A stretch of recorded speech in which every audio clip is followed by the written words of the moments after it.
R.A.J. Agosto de 1940. Mi amigo y hermano.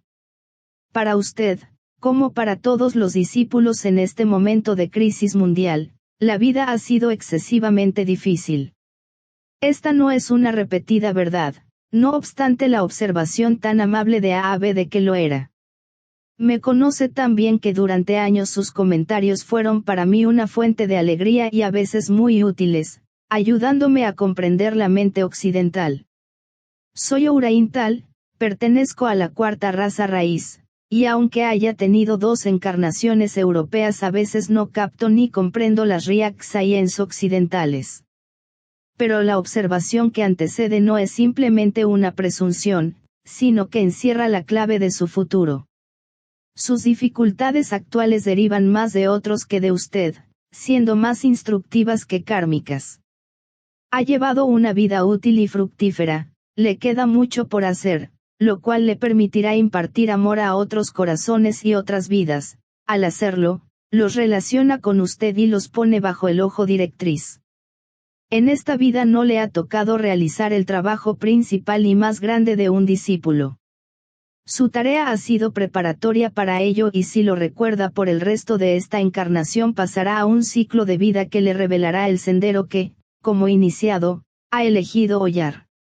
A este respecto, no olvide, hermano mío, que lo condiciona el rayo de la enseñanza y que existe una gran diferencia entre la enseñanza como ser humano, no importa cuán buena sea, y la enseñanza como iniciado. Usted como discípulo consagrado aprenderá esta diferencia básica, lo que tendrá un efecto definido sobre su vida.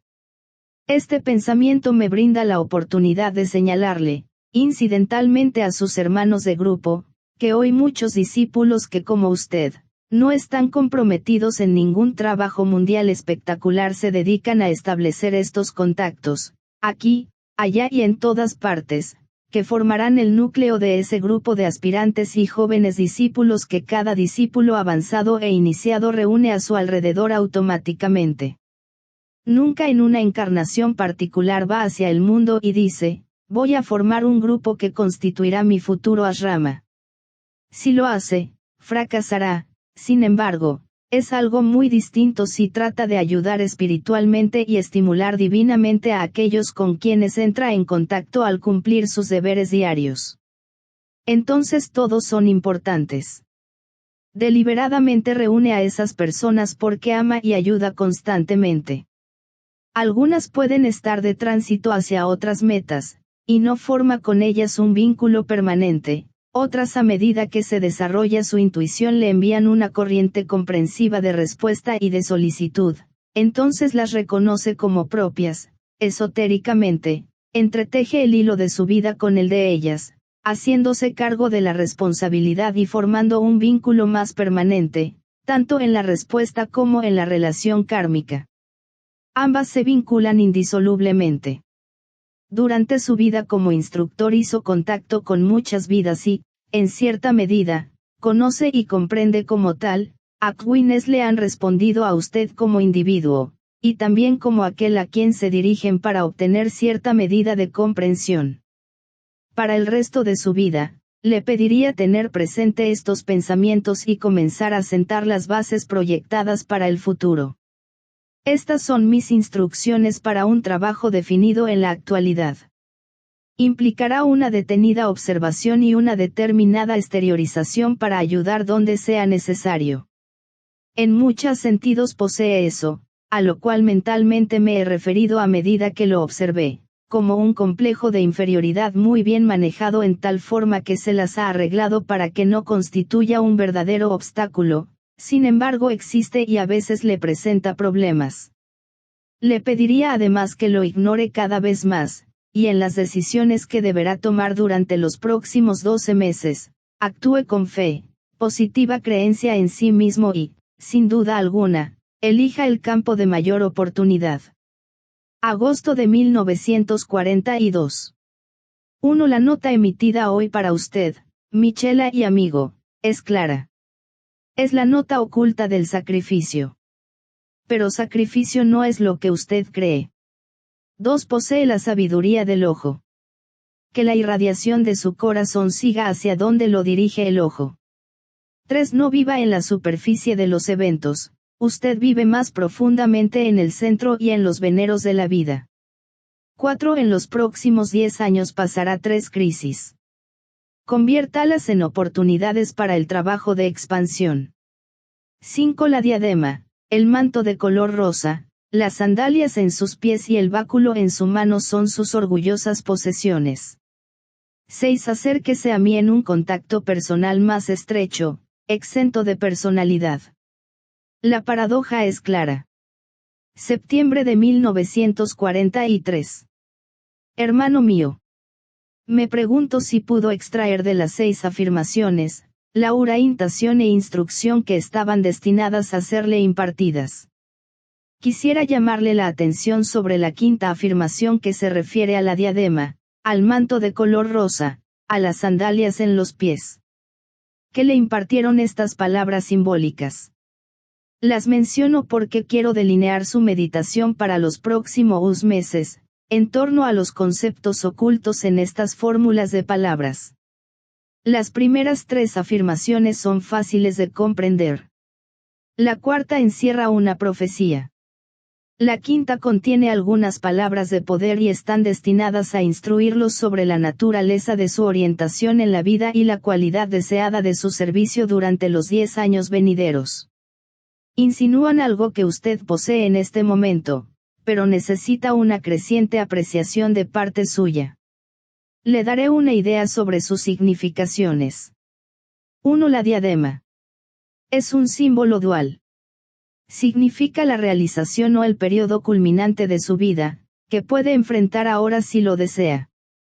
Imparte también la idea de emplear más definida y constantemente el centro coronario. Naturalmente es una persona de corazón. La tarea que debe realizar al practicar su meditación consiste en elevar la energía del centro cardíaco a su analogía en la cabeza, y empezar a vivir más en la cabeza que en el corazón. Debería también comenzar a fusionar y mezclar la energía del centro cardíaco superior con la del centro ajna, haciendo que el ojo directriz preste un mayor servicio y adquiera prominencia y utilidad. La meditación que aquí le sugiero está dirigida a lograr ese objetivo. 2. El manto de color rosa. Aquí, hermano mío, el simbolismo es evidente. El rosa es el color de la devoción, cualidad que posee en plena medida.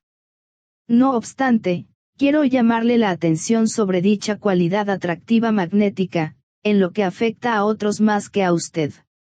Son personas cuya devoción consagrada ha llegado a una etapa en que ya no constituye un obstáculo, aparentemente es una protección que simplifica sus vidas. A causa de esa devoción fija, pueden recorrer indesviablemente el camino. Pero tienden a olvidar que debido a esa devoción irradian también una cualidad que estimula una análoga cualidad en los demás. Por esta razón las personas de sexto rayo pueden fácilmente formar un grupo a su alrededor. Debido a que no comprenden por qué les es fácil reunir grupos, y lo atribuyen siempre a causas erróneas, raras veces logran mantener unidas durante mucho tiempo a las personas que atrajeron. Solo su cuerpo astral pertenece al sexto rayo de devoción, por eso es tan poderoso y, en su caso, lo induce a ese sentimiento de inferioridad al cual me referí. Le pediría que adopte otro punto de vista y considere a su cuerpo astral de sexto rayo como una pieza poderosa del equipo que debe emplear para prestar servicio. En estas 2 frases simbólicas, tenemos la relación entre el centro cardíaco y el centro coronario y, análogamente, entre el centro cardíaco y el cuerpo astral. 3. Las sandalias en los pies. En otras palabras, constituye una simple recordación del poder subyacente y motivador de toda su vida, y puede resumirse en 3 verdades ascutas inalterables y fijas, porque su alma las impuso a su personalidad. A. Huella el sendero del discipulado.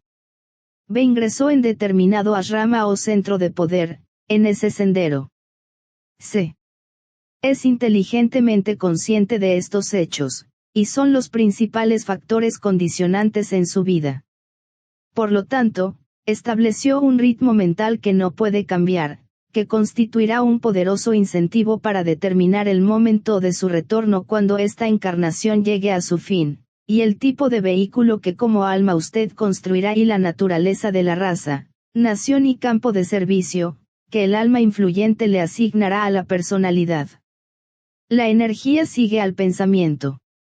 La personalidad de un discípulo podría definirse de la manera siguiente: un punto focal de energía establecido por el alma. El ojo que dirige, a que se refiere la segunda afirmación, se relaciona principalmente con la amplia visión del alma cuando lo observa a usted y la preparación que lleva a cabo para prestar un servicio más pleno en la próxima vida. El estudio de estas tres frases lo conducirá al nivel de la cualidad y no simplemente del simbolismo. Los conceptos de la radiación del corazón, del poder de atracción y de la responsabilidad de prepararse, surgen con claridad de las tres ideas que subyacen en la meditación sugerida más abajo. Le propongo que practique esta meditación solo 2 veces por semana los domingos y un día a mediados de la semana. Los demás días practique con sus hermanos de grupo, solo la asignación reflexiva grupal. De esta manera, esperará gozosamente los días de meditación para su orientación personal. ¿Quiere llevar a cabo este plan, hermano mío? Etapa I. La diadema.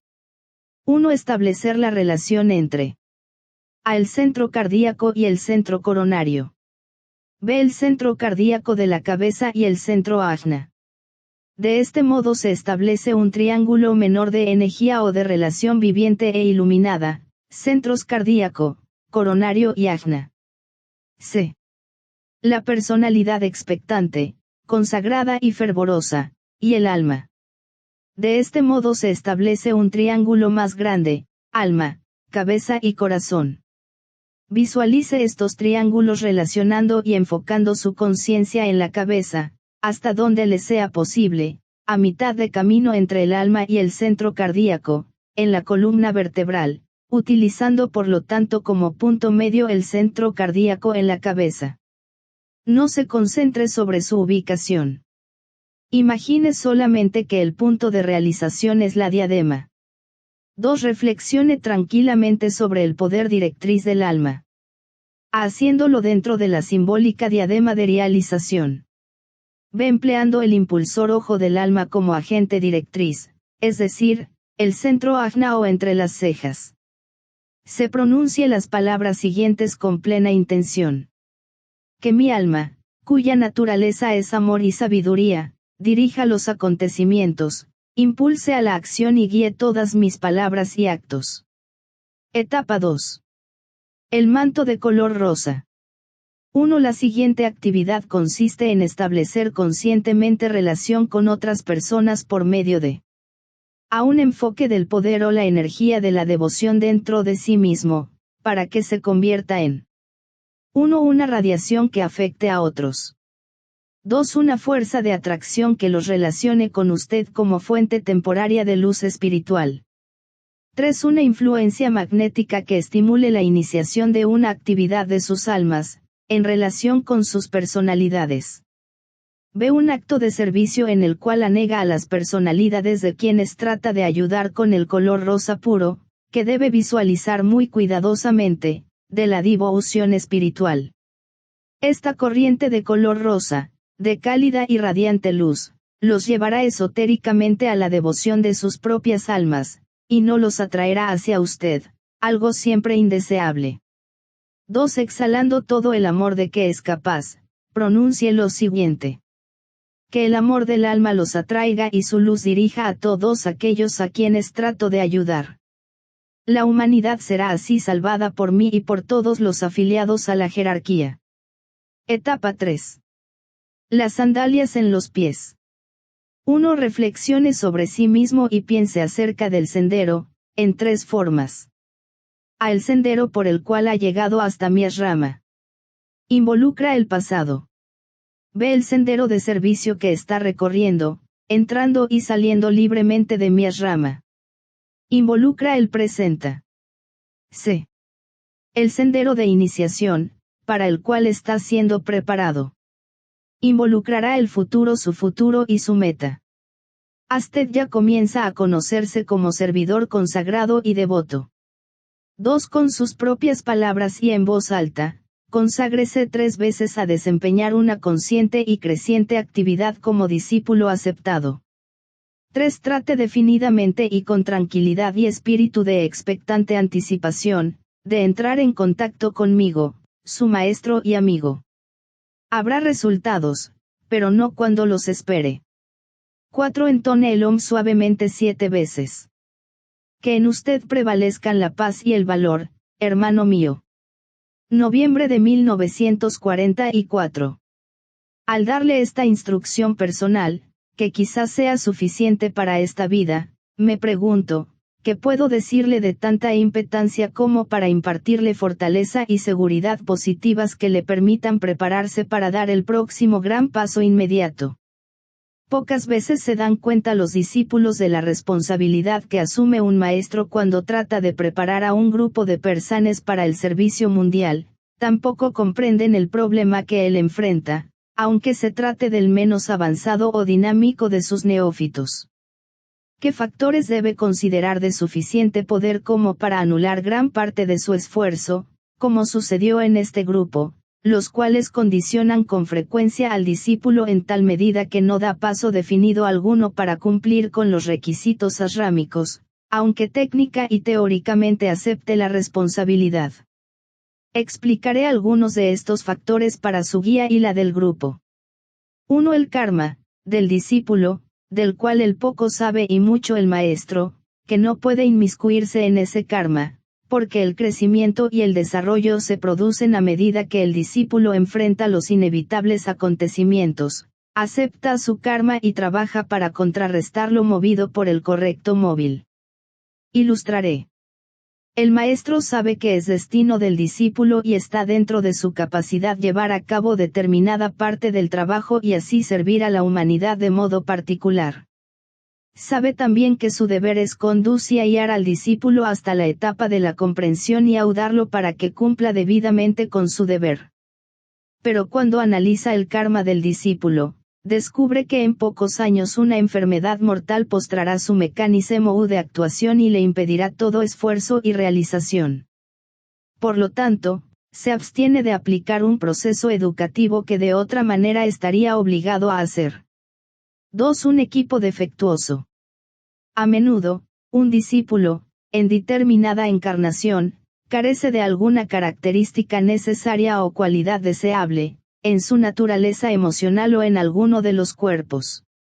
Por ejemplo, puede poseer un buen vehículo físico, una gran devoción y un brillante intelecto, pero carecer de la facultad de perseverar. Por lo tanto, el maestro sabe que no es posible una constante colaboración y un continuo esfuerzo. En consecuencia, no se atreve a incorporar al discípulo, junto con otros miembros de su ashrama, a ningún trabajo designado y que preste servicio, porque sabe que pondrá en peligro el éxito del esfuerzo conjunto. Por consiguiente, el grupo debe seguir adelante sin la ayuda que podría prestar de otra manera el discípulo. 3. El punto ciego, es lo que más frecuentemente desanima al maestro cuando guía a sus discípulos por el largo camino del servicio. El discípulo adolece de una flaqueza muy destacada, que desconoce totalmente y es enteramente inconsciente de ella. Si se le dice que posee una flaqueza lo niega consciente, honesta y rotundamente. Afirma con determinación que posee la virtud o fortaleza opuesta. Sin embargo, esta afirmación indica siempre el esfuerzo que realiza el alma para erigir una cualidad interna que, si es adecuadamente fuerte, expulsará al desalentador defecto. Mientras perdure esta condición el discípulo no podrá integrarse plenamente a la rama, ni será posible convencerlo de que específicamente está ciego. Con el tiempo obtendrá inevitablemente la visión, pero le llegará como resultado de su propio esfuerzo y de su despertar autoprovocado y, una vez que ha despertado, la ceguera desaparece para siempre. 4. Una naturaleza excesivamente entusiasta. Induce al discípulo a arremeter incontroladamente hacia adelante en un esfuerzo por llevar a cabo la tarea asignada, a fin de probar al maestro su firme determinación y a sus compañeros de las ramas su gran utilidad. Este entusiasmo pude destruir los proyectos designados, acortar la vida del discípulo y así afectar su karma, siendo objeto de burla y de preocupación para su grupo.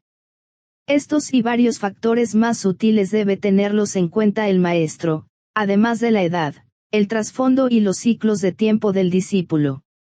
Diría, por lo tanto, que en sus manos reside el acrecentamiento de su utilidad en el ashrama.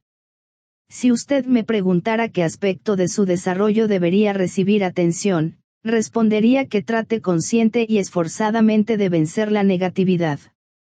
La cultivada y consciente negatividad fue para usted el mecanismo para escapar a la naturaleza ejecutiva y administrativa de su vida.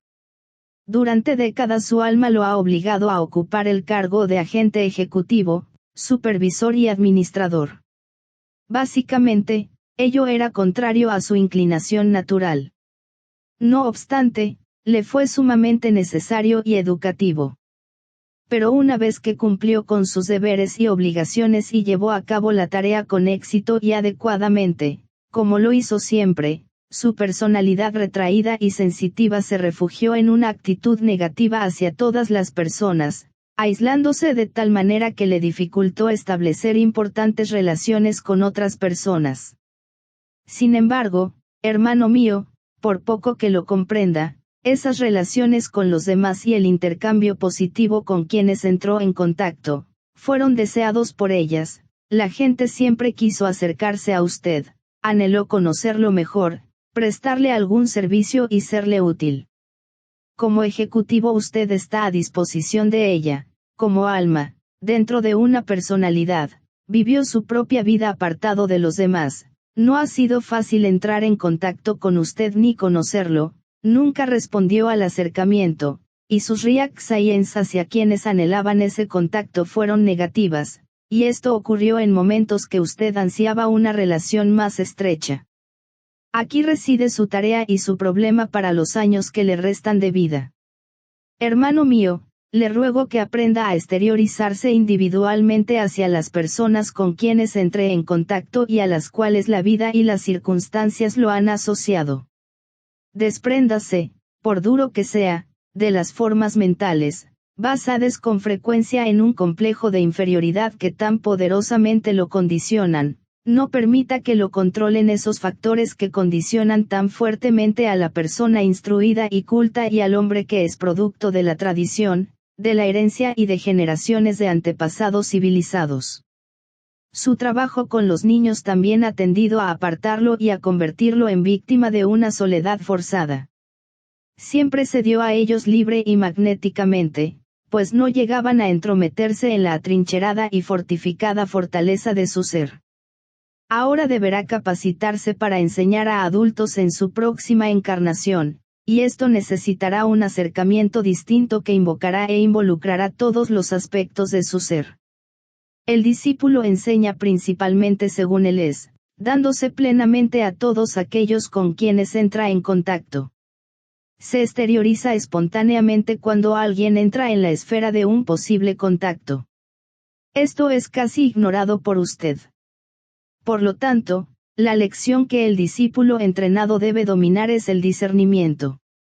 Necesita aprender la discriminación en el contacto, si quiere evitar una inútil, aunque bien intencionada promiscuidad.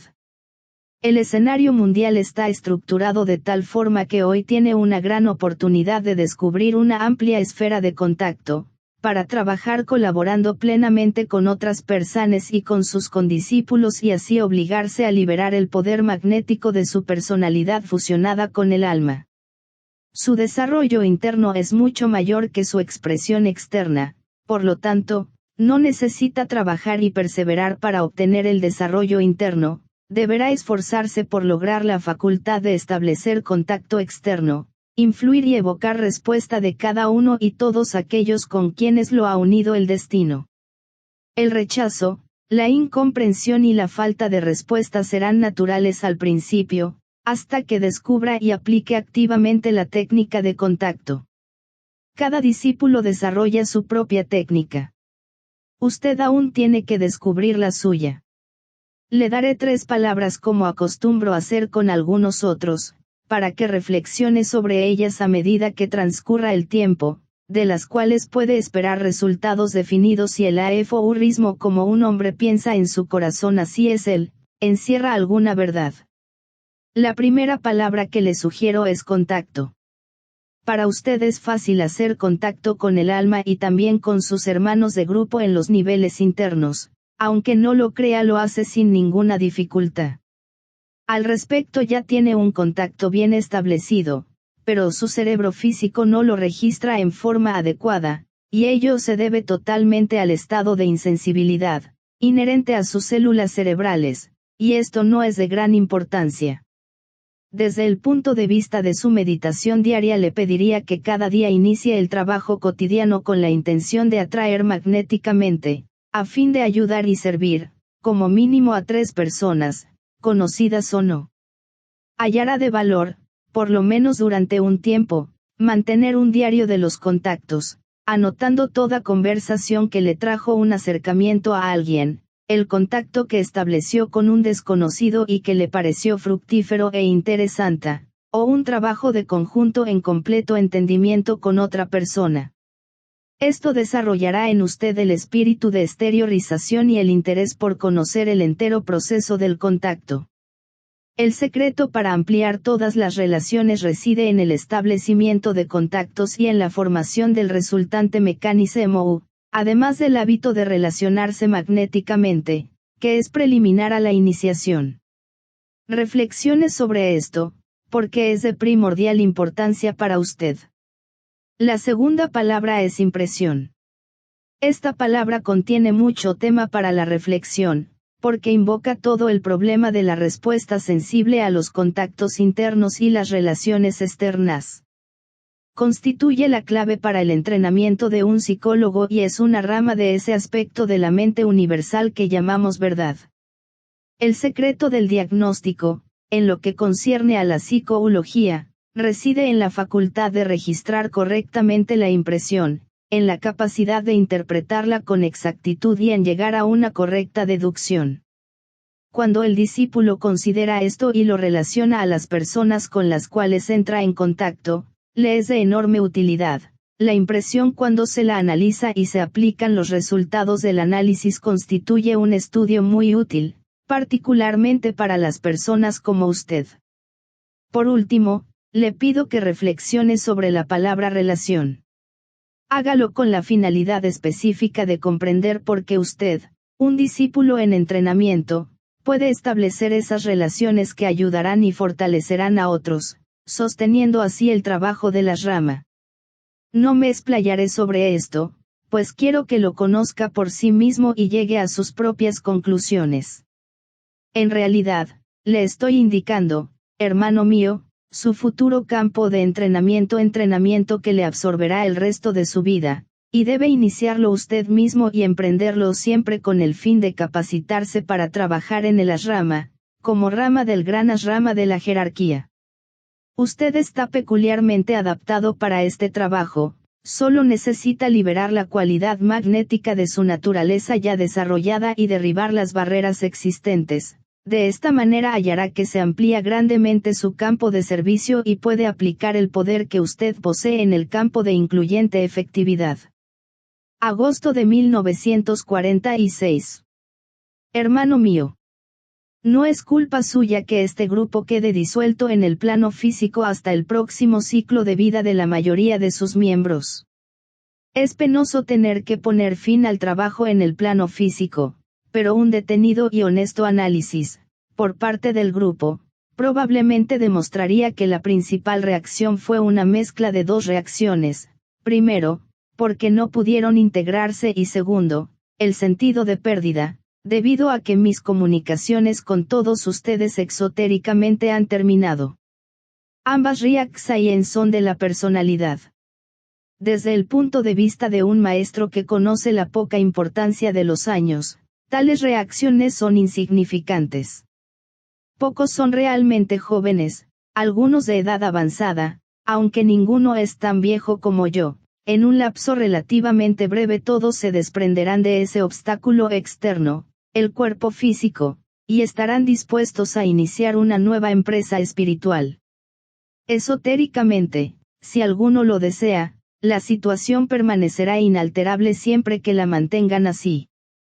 El contacto interno sigue exactamente como antes, cada uno tiene por delante la misma meta, y la puerta de mi ashrama permanece ampliamente abierta para quienes llenen los requisitos. Básicamente, ¿cuál es su meta, hermano mío? Su meta, si tiene en cuenta su rayo y tipo, consiste en infundir energía del alma a su personalidad. Esto es bien sabido y usted quizás diga que atañe a todos los aspirantes. Ciertamente es así, pero en esta vida su particular objetivo egoico consistió en hacer descender hasta los 3 mundos esa energía de los cuerpos más sutiles, a fin de energetizar el cerebro, trayendo como resultado un acelerado desarrollo de la cualidad del alma, a medida que se manifiesta en el plano físico. Como ya le dije, ha obtenido un buen desarrollo en los planos internos, pero la expresión esotérica de tal desarrollo interno no es adecuadamente dinámica, ni hace la debida impresión sobre las condiciones externas de la vida. Esto lo sabe, y estoy seguro que habrá reflexionado y analizado las 3 palabras contacto, impresión y relación que le di en mi última instrucción. Confío también que lo ha encarado con la idea de fortalecer su contacto conmigo, con el ashrama y con el grupo, ser sensible a la impresión espiritual y también establecer una relación correcta en 2 direcciones, hacia el ashrama y hacia sus semejantes. Todo ello es bueno, pero en bien de su propio desarrollo y creciente utilidad quisiera que tome estas 3 palabras y, por el resto de su vida, dirija su pensamiento hacia el establecimiento del contacto con sus semejantes, hacia el tipo de impresión que pude causar, impresión que le permitirá impresionar en otros el deseo de descubrir la verdad y de perseverar hasta el fin, lo cual implicará también que usted deberá establecer con ellos una relación educativa, evocada por la cualidad de su acercamiento y el matiz satisfactorio de su vida, como lo expresó uno de los maestros. En consecuencia, hasta que nos veamos en el más allá, deberá realizar 3 trabajos y en 2 direcciones, la estabilización y orientación de esa expresión hacia el ashrama, que en su caso es casi un hábito y, por lo tanto, no debe convertirlo en una campaña, y además la intensificación del esfuerzo para dilucidar el significado de estas palabras con sus semejantes. Eso será bastante más difícil. Usted posee mucho poder espiritual reprimido, si lo dejara actuar libremente en todo lo posible y en todas direcciones, se sorprendería del resultado. Entonces los últimos años de su vida serían fructíferos y compensatorios, mucho más de lo que fueron en el pasado.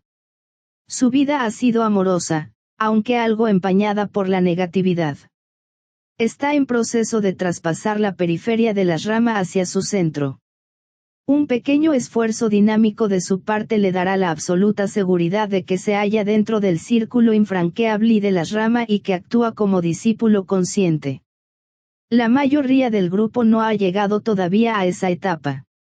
El ashrama envuelve a todos, pero el siguiente paso que todos y cada uno debe dar, sin ayuda ni asistencia, es trasponer la barrera mental que los separa del conocimiento consciente y que una vez logrado, les permitirá actuar libremente en la ciudad.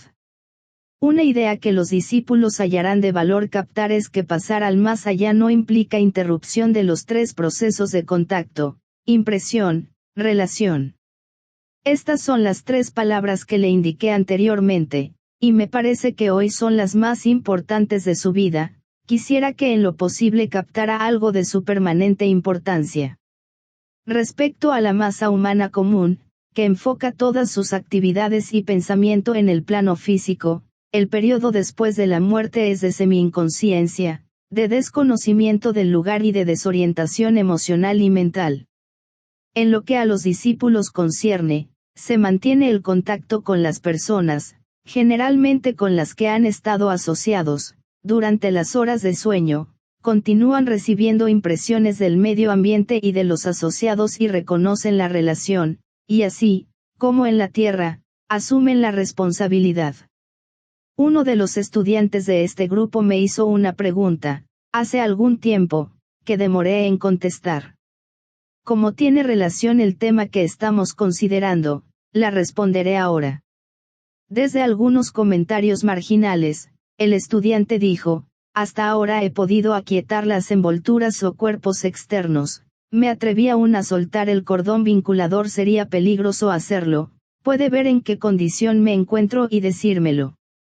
Mi respuesta es muy simple y sé que la comprenderá. Si fuera 20 años más joven, hermano mío, podría romper el cordón vinculador sin peligro alguno, pero, debido a su edad, no sería conveniente hacerlo en este momento. Tiene aún que ayudar a algunos y recoger uno o dos hilos más. La indebida tensión sobre el vehículo físico, no importa que uno sea joven o viejo, nunca es necesaria y a menudo es perjudicial. Muchos aspirantes de este grupo, de la escuela arcana y de otras partes, se entrenan para trabajar en la nueva era y en el próximo ciclo de vida, poseen un conocimiento a menudo mayor que el permitido por el actual equipo de células cerebrales. Por lo tanto, el conocimiento y la efectiva expansión de conciencia están reprimidos momentáneamente hasta que se disponga de un vehículo físico mejor.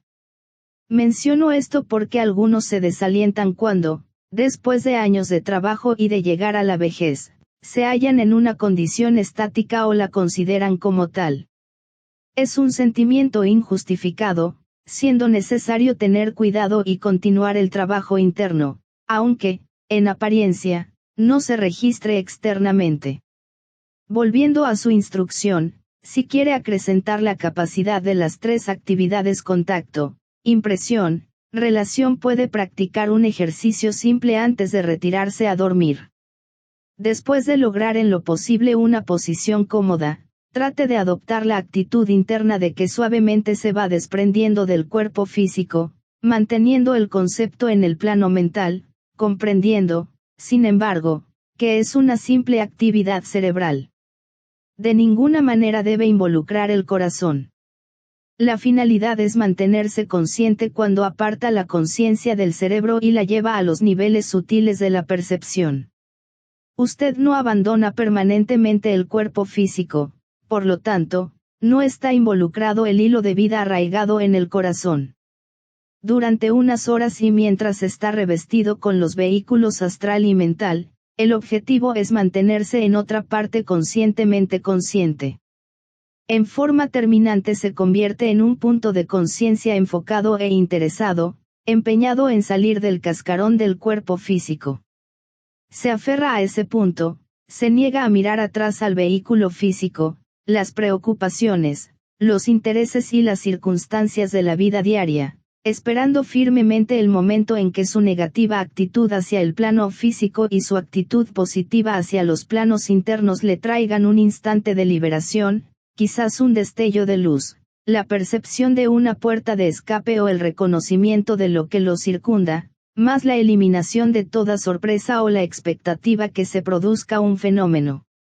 Cuando practica este ejercicio de abstracción, realiza simplemente un proceso diario muy común.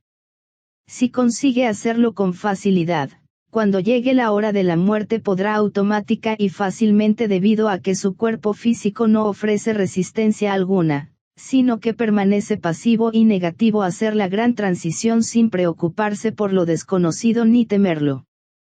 Quisiere que este ejercicio lo practique todo el grupo.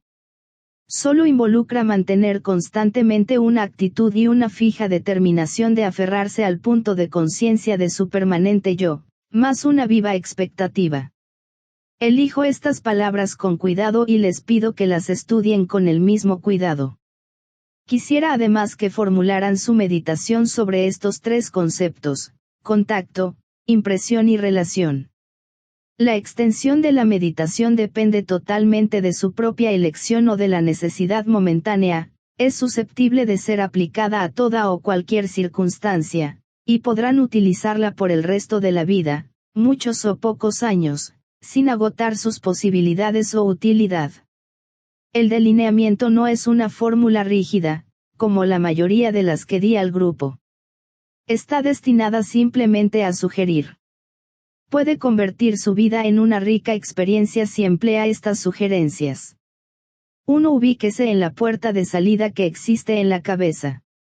Comprenda que desde ese punto puede ver externamente hacia el mundo del vivir físico, internamente hacia el mundo de las emociones o de la percepción mental, o hacia arriba, el alma. Estas tres direcciones forman un triángulo de sensibilidad proyectada. Luego entone el OM 3 veces, teniendo presente las tres direcciones. 2. Ponga en su conciencia la palabra contacto y medite sobre estos tres campos de contacto en los cuales puede ahora moverse el plano físico, el plano kama manásico y el reino del alma. Estudie estos planos de posible e inevitable contacto, para el discípulo aspirante, y estudielos desde el ángulo de las cosas, tal como son.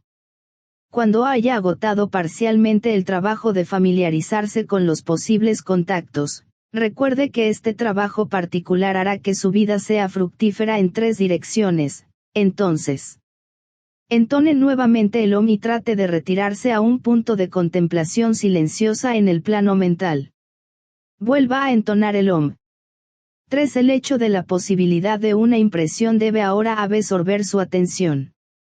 Comience estudiando el tenor general y las lecciones principales impartidas por el contacto físico u astral o mental, y lo que ellas le trajeron durante este ciclo de vida, o la última semana o día. Luego, en forma definida y concentrando plenamente su interés y atención, oriéntese hacia el alma, permanezca conscientemente dispuesto a recibir la impresión. Usted no puede saber qué le impartirá la impresión, qué idea le llegará ni qué exhortación recibirá para prestar servicio. La única actitud que se le permite adoptar es la de una expectativa radiante, silenciosa y tranquila. Debe esforzarse por lograrla. Observe el surgimiento, si se produce, de algún claro pensamiento, el esclarecimiento de alguna idea confusa, la ampliación de la percepción mental en intuición, con la consiguiente expansión de conciencia. A ello puede dedicar poco o mucho tiempo, según le parezca, pero nunca menos de 10 minutos. Después oriéntese hacia mí, que fui durante muchos años su maestro y amigo, y nuevamente espere. Quizás tenga algo que decirle. Se habrá dado cuenta que en ambos casos he empleado la palabra oriéntese, no he dicho establezca contacto. La tarea de recibir impresión no es fácil y probablemente tendrá que trabajar algún tiempo en estos diversos niveles antes de registrar cualquier respuesta definida, por algún contacto establecido, pues simplemente será eso. Luego entone 2 veces el OM. 4. Habiendo alcanzado el punto más elevado posible de contacto en cualquier momento dado, entonces comenzará a reorientarse hacia el plano físico y hacia la vida de la experiencia diaria, por medio de un proceso sistematizado de relaciones. Como discípulo en el plano físico, asuma la responsabilidad de esas relaciones, con el ashrama y conmigo, establecidas por medio del servicio planificado y prestado, la responsabilidad con el alma, por la fusión expresada en el plano mental, con la expresión emocional del grupo, y con sus semejantes. Reconozca esas relaciones, en lo que afectan a su expresión en la vida diaria, y en relación con quienes viven y trabajan en el plano físico. Aplique este concepto de la relación esencial al efecto que usted produce, como ser humano que está en el sendero, en todos aquellos con quienes entra en contacto y trata de ayudar. Acompañe siempre este concepto con el sentido de responsabilidad. Luego entone el OM. 5. Pronuncie la invocación que comienza con la estrofa. Desde el punto de luz en la mente de Dios. Que afluya luz a las mentes de los hombres. Que la luz descienda a la tierra. Y entone el OM 3 veces. Tenga en cuenta que en esta meditación el OM se entona inaudiblemente. Si sigue estas sugerencias, hermano mío, progresará rápidamente hacia la objetividad espiritual y su luz brillará con más luminosidad. Yo, su maestro, conozco su radiación interna. Debe permitir que el mundo externo también la conozca. Lleguen a usted los buenos deseos de mi corazón.